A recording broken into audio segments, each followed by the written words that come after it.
ప్రధాని నరేంద్ర మోడీ సోదరుడు ప్రహ్లాద్ మోడీ వేములవాడ రాజన్నను దర్శించుకున్నారు. దక్షిణ కాశీగా పేరొందిన వేములవాడ శివుని దర్శించుకోవడం పట్ల ఆనందం వ్యక్తం చేశారు.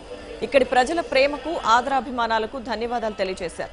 వరంగల్లో పూజారి హత్య పట్ల విచారం వ్యక్తం చేసిన ప్రహ్లాద్ మోడీ ఇటువంటి దుశ్చర్యలు పునరావృతం కాకుండా చూడాలన్నారు.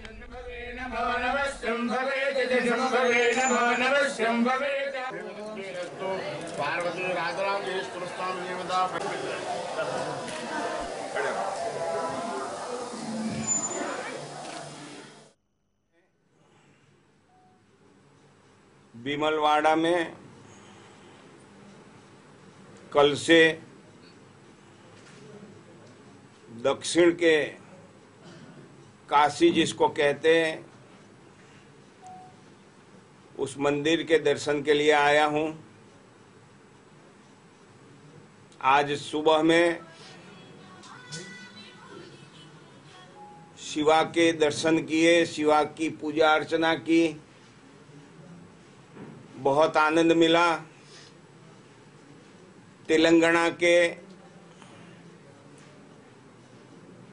भीमलवाड़ा जनपद के भाइयों बहनों ने